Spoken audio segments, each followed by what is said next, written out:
En el libro de Juan, capítulo 4, versículo 23-24, dice la palabra: la hora viene, y ahora es, cuando los verdaderos adoradores adorarán al Padre en espíritu y en verdad, porque también el Padre tales adoradores busca que le adoren.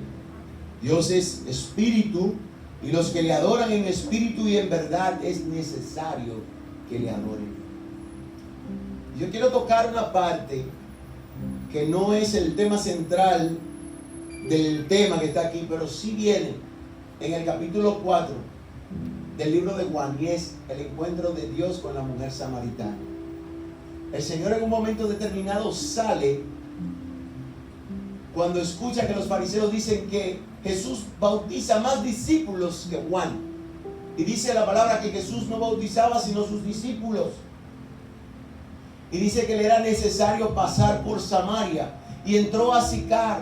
Y encontró allí a una mujer en un pozo sacando agua. Y le dijo: dame de beber, mujer, dame de beber.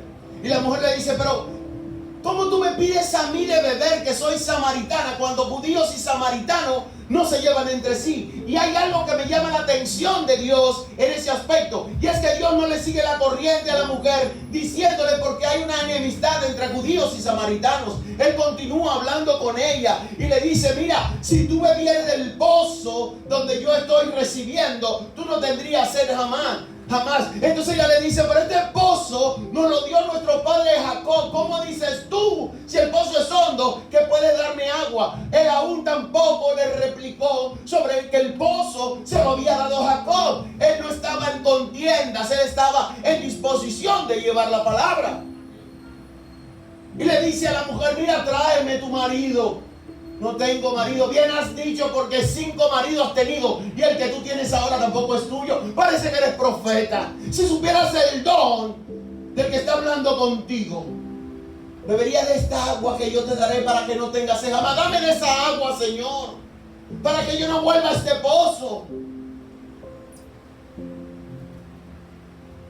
Y dice que se fue a mujer. Cuando se fue, contó lo que había acontecido, y vinieron para escuchar quién era que hablaba tantas maravillas.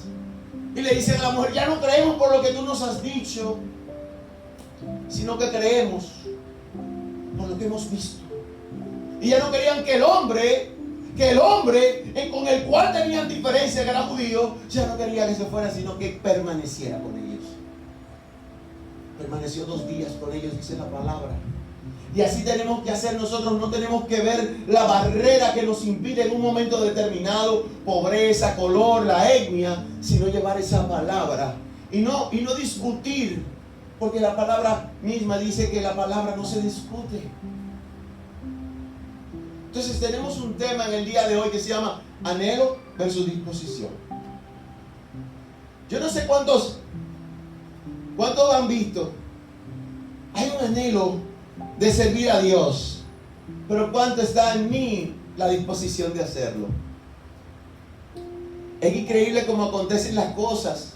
Hace un llamado y la gente dice: yo iré, lo haré. Eso se puede, no es nada, eso vale poco, vamos a hacerlo, cuenta conmigo. ¿Cuántos de ustedes han escuchado esa palabra? Siempre se escucha esa palabra: cuenta conmigo, yo iré, lo haré. Pero todas esas palabras no tienen valor si no hay una disposición para hacerlo. Solamente hay un anhelo, y el anhelo se sienta y yo pudiera hacerlo. Ya pasó del presente a un futuro. Y en lo de la palabra, la disposición es para actuar en tiempo presente, porque Dios nos está mandando a actuar en este tiempo. Porque la palabra nos está enseñando, como ella dice, que los días son malos. Y si los días son malos, tenemos que contrarrestarlo con hacer el bien, cada uno de nosotros. Con predicar la palabra, con ensanchar el reino, con extender las estacas. Porque Dios a eso es que nos ha mandado en este tiempo. Dios es extraordinario, Dios es maravilloso. Él no se queda con nada nuestro. Y veamos esa promesa: yo iré, yo haré, a la luz de la palabra. El libro de Eclesiastés, capítulo 5, y versículos 4 y 5 dice: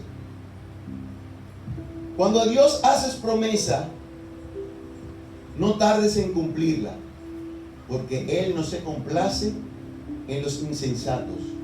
Cumple lo que prometes. Mejor es que no prometas y no que prometas y no cumplas. Tenemos un Dios que es celoso. Tenemos un Dios que es extraordinario. Y si tenemos algo que hemos prometido para el Señor, vamos a cumplirlo. Porque es mejor no prometer que prometer y no cumplir. Dios es extraordinario.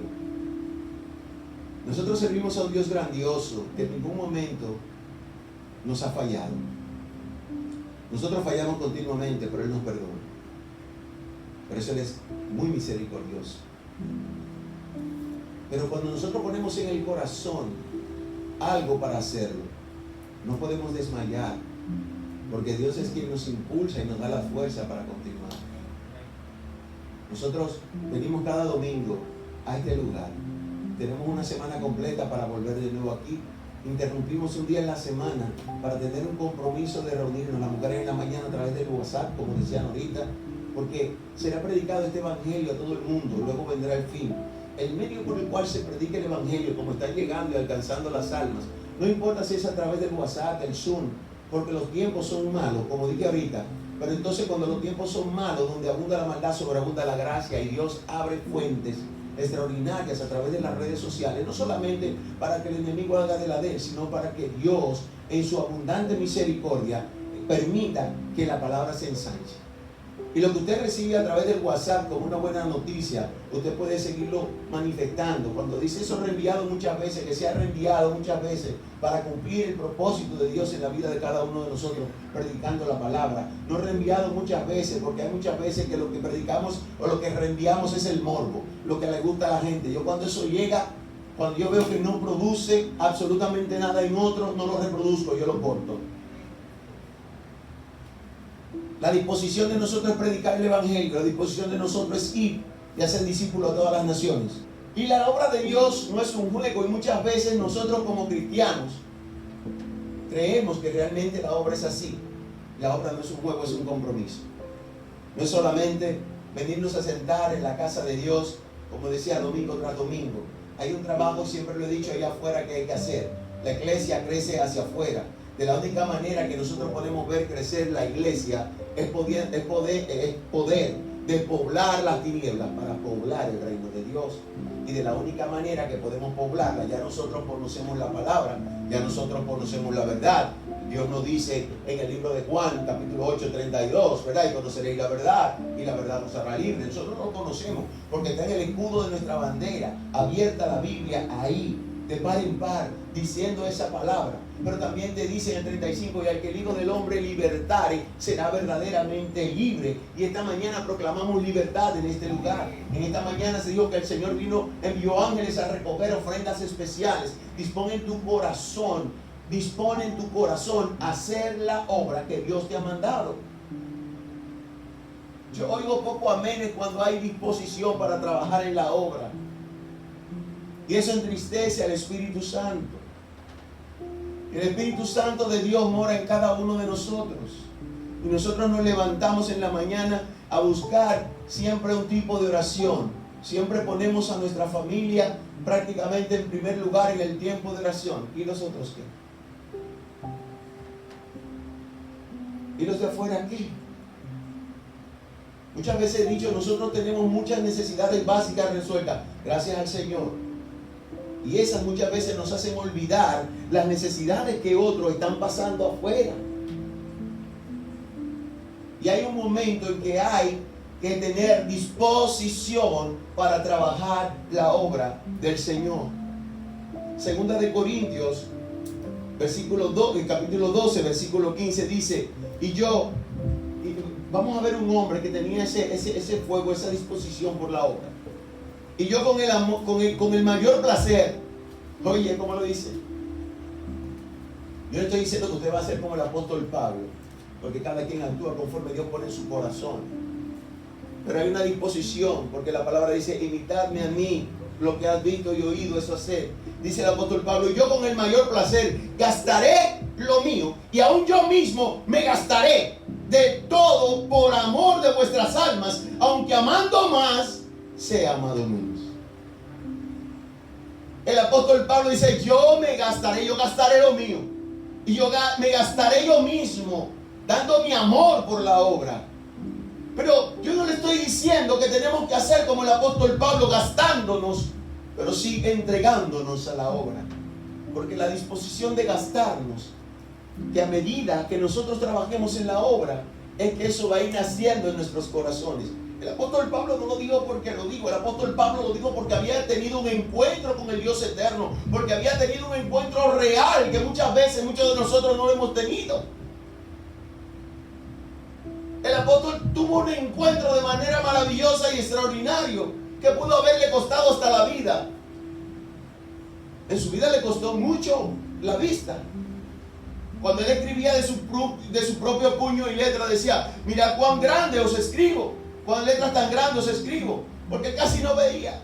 Esa luz que le resplandeció en un momento determinado cuando tuvo el encuentro con Jesús, después que este hombre asolaba la iglesia, en un momento determinado esa luz resplandeciente que lo tumbó al suelo y le dijo: Pablo, Saulo, ¿por qué me persigue? ¿Quién eres, Señor? ¿Quién eres? Yo soy el que voy a poner la disposición en tu corazón ahora para que la obra no se detenga. Y tú vas a conocer en un momento determinado lo que se sufre por esto. Dios estaba condicionando, ya había apartado al apóstol Pablo para ponerlo en una condición extraordinaria. Señor, solamente apártame para hacer tu obra. Y ponme en el día de hoy aquellas cosas que tú quieres que yo haga conforme a tu voluntad. Envíame a tener la disposición en mi corazón para hacer lo que tú quieres que yo haga. Son los modelos de oraciones que debemos comenzar a aceptar y a buscar en el nombre de Jesús.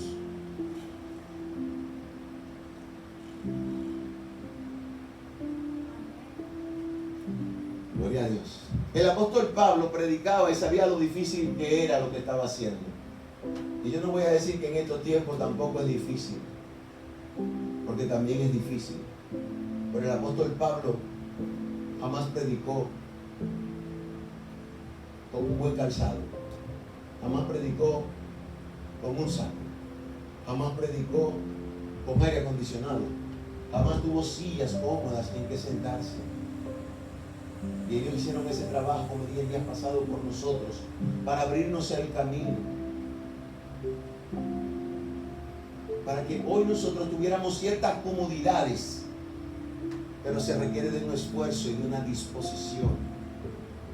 Que tengo que levantarme temprano, esa es una disposición que tenemos que aceptar diariamente de hacerlo. Muchas veces el cansancio nos vence, pero tenemos que tener disposición. Tenemos que vencer el anhelo, que el anhelo es quedarnos en la cama. Tenemos que vencer ese cuerpo cansado. Tenemos que vencerlo para levantarnos a hacer lo que tenemos que hacer en el Señor, a ordenar el día. No podemos salir de casa si no hemos ordenado el día en oración. Porque para mí salir sin ordenar el día es un caos en la calle. Y el caos se ordena cuando oramos y lo ponemos cada cosa en su lugar. Cuando le pedimos a Dios que preste ayuda y que envíe sus ángeles para cubrir nuestros hijos, para guardar nuestra casa, la esposa, los nietos y todo el mundo. Así queremos nosotros que Dios nos responda, pero debemos responder también con la disposición de trabajar en la obra de Dios.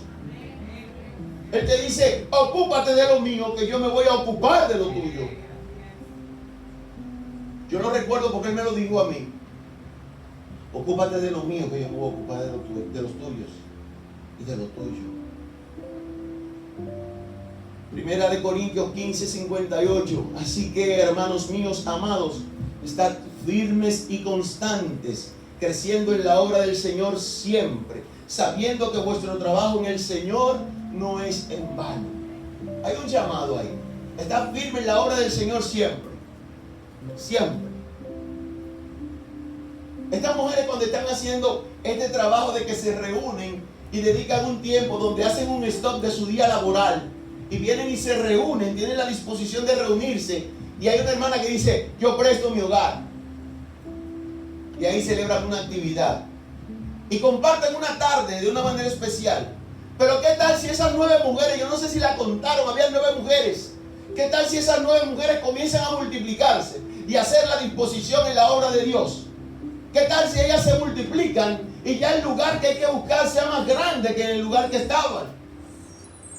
¿Qué tal si esas mujeres, el propósito de ellas es traer a otras mujeres Como están diciendo, las que quieran unirse en el grupo, me pueden escribir en privado. A la que se lo están diciendo, yo le digo ahora, no pierda la oportunidad. Usted no sabe en el momento determinado que puede necesitar una oración. Y usted pedir un 911 por ahí. Y la primera que toma el mensaje comienza a establecer el orden a favor suyo. Miren, en estos tiempos tenemos que vivir intercediendo. Tenemos que tener la disposición de interceder. Porque hay muchas necesidades en los hogares, en la familia. Los hermanos tienen muchas necesidades. Los pastores tienen necesidades. Todos tenemos necesidades. Puede ser que no sea económica, pero puede que sean espirituales. Puede que sean emocionales. Puede que sean de salud. Alguien siempre tiene algo. Y abre el bulto y algo saca. Algo siempre hay que poner en orden. Y yo no le estoy diciendo, como le dije el día pasado, para que comience a comentar su vida. Nadie tiene que interesarle la vida personal del ser humano, sino preocuparse por lo que Dios tiene que hacer con ese ser humano y que usted sea parte de la solución de ese problema. Entonces dice, firmes y constantes, creciendo en la obra del Señor siempre, sabiendo que vuestro trabajo en el Señor no es en vano. Y toda obra tiene su recompensa en el Señor. Pero tenemos que hacerlo dedicándonos con la conciencia de que estamos haciendo un trabajo para Dios. No es que estamos haciendo un trabajo porque vamos a recibir mucha remuneración. Muchas veces la gente viene a los pies de Cristo cuando está abatido, apaleado, cansado, desbaratado, que no... Un gollejo de China vale más que esa persona. Y entonces viene a los pies de Cristo humildemente, pero con una condición y una necesidad. Una vez es levantado, es limpiado, es restaurado, toma la puerta y se va. Y usted no lo vuelve a ver hasta la próxima temporada que tenga otra necesidad. Eso no es la vida en Cristo no es como dice el Código Civil de la República Dominicana. La relación entre dos personas donde uno se compromete a hacer, a dar o a hacer, y el otro a recibir, y recibir una remuneración, es un contrato. Y mi vida en Cristo no es un contrato. Mi vida con Cristo no es un contrato. Yo no tengo un contrato con el Dios eterno. Yo tengo una relación, como dice la canción, porque Él es mi Padre y yo soy su Hijo. Y yo solo sé que Él es mi Padre y que mi Padre me ama. Es la condición que yo debo tener. Yo no sé cuántos con nuestros padres terrenales lo voy a poner en un tiempo cuando creamos conciencia. No lo voy a poner en un tiempo cuando somos muchachos y tenemos intereses de por medio. ¿Cuántos de nosotros que tuvimos o tienen sus padres terrenales en algún momento hicieron algo por ellos porque iban a recibir una remuneración como interés por la obra que hacían? ¿Verdad que no? Jamás. Ya cuando adquirimos conciencia sabemos que el Padre terrenal, cuando nos enviaba o nos envía a hacer algo, nosotros vamos muy diligentes a resolverlo porque queremos complacerlo. ¿Y cuántos de nosotros no quisiéramos aún tener a nuestros padres terrenales que nos estuvieran hablando en un momento determinado para poder volver a verlo físicamente? Pero sabemos que ya no se puede. El que se fue ya tiene que esperarse allá y nosotros saber que vamos a ellos, como dijo David cuando murió el muchacho. Ya tengo que levantarme, ponerme ropa bonita, vestirme y cambiarme, aunque los sentimientos de vez en cuando vienen y te chocan, te apalatran, te hacen atraer a la memoria cosas hermosas de lo que tú viviste con el viejo, pero en un momento determinado dice, el que va soy yo, ya él no puede volver. Y gloria al Eterno. Esperemos que el Señor lo tenga en un lugar de bendición y que podamos volvernos a ver. Nuestro Señor Jesucristo siempre estuvo en esta tierra sanando, limpiando. Esa era su disposición de la obra. Cuando leemos esas palabras que el Señor hacía, si vamos y nos trasladamos al libro de los Hechos 10, 38, 39 y 42, ¿qué dice? Cómo Dios ungió con el Espíritu Santo y con poder a Jesús de Nazaret. Y cómo este anduvo haciendo bienes y sanando a los oprimidos por el diablo, al cual reprendemos en el nombre de Jesucristo, porque Dios estaba con él. Esa era su misión, esa era su disposición. Heme aquí, envíame a mí. Y nosotros somos testigos, dice, de todas las cosas, el versículo 39, que Jesús hizo en la tierra de Judea, en Jerusalén, a quien mataron colgándolo de un madero. Ese fue el premio que recibió. Porque a los suyos vino y los suyos no lo conocieron. Pero a los que le conocimos, hemos tenido el derecho, el placer, la gracia, el favor, la misericordia de que somos llamados hijos de Dios. ¿Cuántos se llaman hijos de Dios en esta mañana aquí? Amén. Dígalo con fuerza. Yo soy hijo de Dios. Amén. Dice el versículo 42, y nos mandó que predicásemos al pueblo y testificásemos que Él es el que Dios ha puesto por juez de vivos y muertos, y muertos. Y nos mandó, Él nos dio una autorización. Y en la autorización hay que tener una disposición de decir que a ese fue el que Dios eligió para que sea juez de vivos y muertos. Entonces, predicamos el Evangelio declarando que Él es el Dios. Él es Dios, que Él fue el designado, el bateador emergente que vino a resolver los problemas que nosotros teníamos. Y aquí vemos esa disposición que Jesús tuvo en su momento que tuvo en esta tierra, predicando la sana doctrina, hablando la verdad de Dios, sanando a los oprimidos por el diablo, como dice la palabra. Pero en un momento determinado su misión se cumplió y asignó esa misión a otros discípulos. Y los discípulos así siguieron regando. Y nosotros en estos tiempos, siendo parte de lo que somos discípulos, de los discípulos del Señor, seguimos haciendo la obra. Él no estuvo diciendo cuánto yo voy a sanar, tómame la cuenta, cuántos latigazos yo voy a recibir, tómame la cuenta, porque mi remuneración viene. No, Él sabía su condición de lo que le iba a acontecer. Y aún por encima de eso, heme aquí. Pastor, pero vaya usted coja los fuetazos. Cada quien está cogiendo su fuetazo conforme a la medida que Dios está estableciendo en nuestra vida. Porque todos pasamos nuestro Niágara en bicicleta. Otra de Juan Luis Guerrero. A Don Salvo.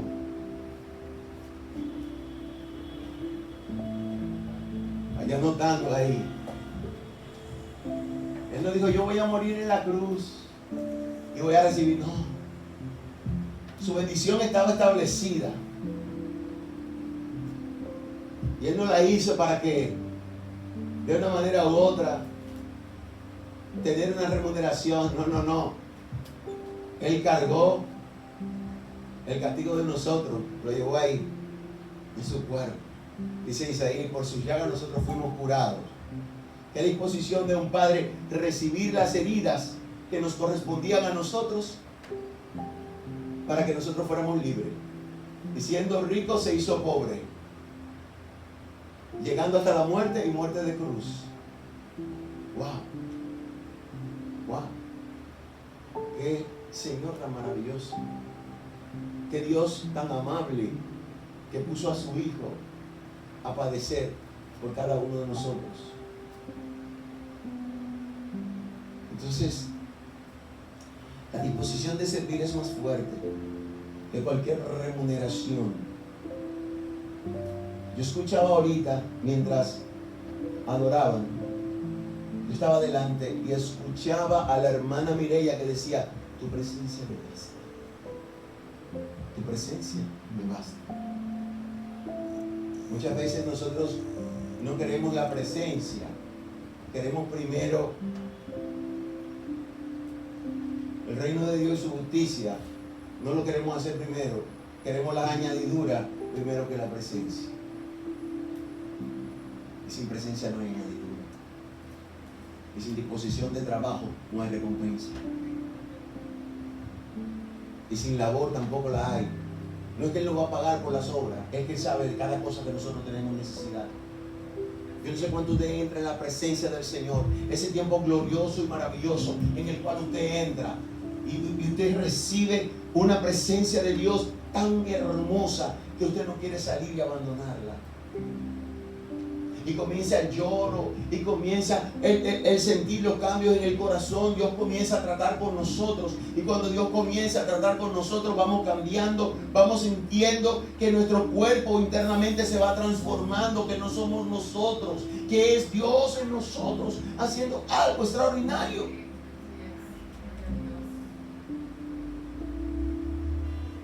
Dios siempre hace algo extraordinario. Ya voy a concluir, pero todavía no concluyo. Y quiero que vayamos al libro de Marcos.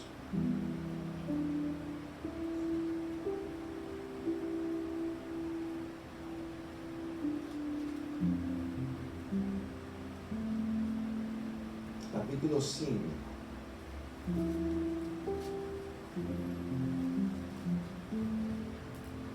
Y que nos enfoquemos en los versículos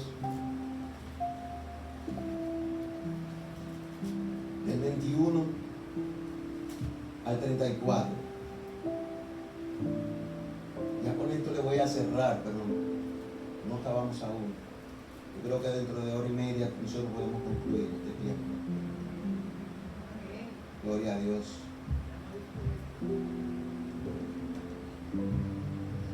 Dice que pasando otra vez Jesús en una barca a la orilla, se reunió alrededor de él una gran multitud. Vaya copiando. Y él estaba junto al mar. Y vino uno de los principales de la sinagoga llamado Jairo. Y luego que le vio se postró a sus pies. Es señal de reverencia. Nos abandonamos a sus pies. Que arde nuestro corazón, ¿verdad que sí? Y le rogaba mucho diciendo: mi hija está agonizando. Ven y pon las manos sobre de ella para que sea salva y vivirá. Fue pues con él y seguía una gran multitud y le apretaba. Si vamos al versículo 21, dice que pasando otra vez Jesús en una barca a la orilla, se reunió alrededor de él una gran multitud que estaba junto al mar. Que estaba la multitud porque se reunió. Pero aquí ya la cosa cambia. Dice en el versículo 24: fue pues con él y le seguía una gran multitud. Ellos seguían y le apretaban. Pero una mujer que desde hacía 12 años padecía de flujo de sangre y había sufrido mucho de muchos médicos, luego de muchos médicos, y gastado todo lo que tenía y nada había aprovechado, antes le iba peor. Cuando no conocía a los médicos estaba peor todavía, y cuando conoció a los médicos Cuando oyó hablar de Jesús, vino por detrás entre la multitud y tocó su manto, porque decía: si tocare tan solamente su manto, seré salva. Y enseguida la fuente de su sangre se secó, y sintió en el cuerpo que estaba sana de aquel azote. Y luego Jesús, conociendo en sí mismo el poder que había salido de él, volviéndose a la multitud, dijo: ¿quién me ha tocado mis vestidos?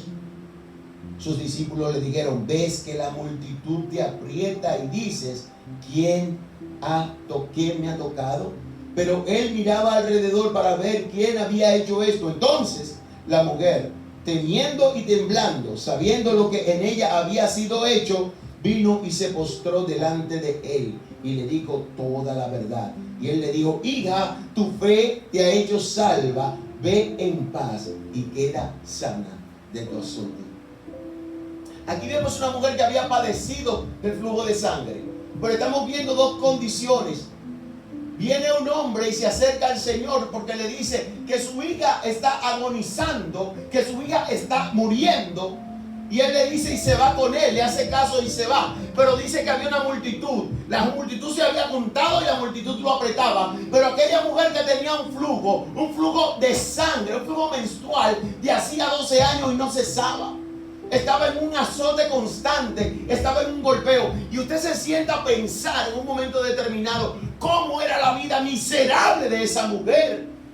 Ustedes que son mujeres pueden pensar lo que estaba pasando esa mujer, más que nosotros los hombres. Nosotros los hombres vemos el sufrir de la mujer en un momento determinado, pero la mujer que tiene el aparato reproductor y que tiene sus frecuencias, que es un periodo determinado, Pero esta mujer tenía 12 años padeciendo lo mismo, y no tenía sanidad, no tenía control, no tenía mejoría. Y usted se siente y comienza a pensar, Dios mío, pero esta mujer estaba pasando una vida miserable, atrozmente miserable, una vida que no se sabe qué pudiera haber sido de esta mujer. No tenía tranquilidad ni paz en un momento determinado, pero llegó su momento, llegó el día de la disposición en su corazón. Cuando ella supo que Jesús estaba allí, ella no se limitó. Cuando ella vio que el Señor estaba pasando, y aunque veía que la multitud lo apretaba, a ella no le importaba que la apretaran, que la empujaran y volver de nuevo atrás para volver hacia adelante. Porque yo le voy a decir una cosa, esa mujer estaba débil. Esa mujer tenía que estar amarillita, tenía que estar blanca. Estaba enferma, estaba anémica, tenía una condición extremadamente mal. Pero ella decidió disponer en su corazón avanzar. Y entre esa multitud que toda la gente va, imagínense cuando están los mítines políticos. Miren ustedes cómo estaba la gente volcada ayer con el entierro de Johnny Ventura. Todo el mundo no le importó mascarilla, ni esto ni lo otro. Y la gente estaba así. Imagínense esa mujer entre el tumulto, queriendo hacerse llegar hacia el maestro. Y cada vez que le empujaban, a ella no le importaba que tenía que volver a la cola. Ella decía, yo vuelvo. Para atrás, yo vuelvo. Me empujaron y me caí, yo me levanto. Era la disposición que había en su corazón por encima de la enfermedad, por encima de la condición, por encima de su miseria. Y entonces llega el momento cumbre y toca el maestro. Dice la palabra que fue liberada de ese azote de manera inmediata. Fue cortada su enfermedad, fue cortada su amargura, fue cortada su desprecio de ella misma que podía sentir, y volvió a la vida. Porque todo fue restaurado, sintió amor, gozo, paz, todo al mismo momento. Fue un combo que la mujer recibió. Cuando recibes sanidad, tú recibes todo. Porque vuelve el ánimo, vuelve la fe, vuelve todo, y de nuevo te incorporas y eres una persona normal haciendo lo que Dios ha establecido. ¿Quién me tocó? La multitud te aprieta y tú preguntas. No. El maestro sabe que alguien con disposición, que alguien con fe alcanzó su manto. Y cuando nosotros nos disponemos a hacer la obra de Dios, tocamos el manto y vamos rompiendo puertas, rompiendo murallas. Y cuando el enemigo se levanta, Dios lo derriba. Porque no es con nuestra fuerza, como decía ahorita Patricia, es con nuestra fuerza. La victoria es nuestra en el nombre de Jesús. Dios es maravilloso. Dios es poderoso. ¿Qué nos quiere decir esto? Miren, cuando hay obstáculos, cuando hay disposición, no hay obstáculos que te detengan. Cuando hay disposición, por más caídas que tengamos en el camino, la victoria en Cristo está asegurada. Cuando hay disposición, tu respaldo viene de Dios y los demonios tienen que huir en el nombre de Jesucristo. Iglesia, despierta. Los tiempos son malos, pero el timón del barco, el control de la nave, la propulsión de la cápsula que nos lleva a la vida eterna, la tiene Cristo en su poder y nadie podrá arrebatarte de sus manos. En Cristo la victoria es segura. Vamos a tener la disposición para el trabajo de su obra, porque Él que nos respalda es nuestro Señor Jesucristo.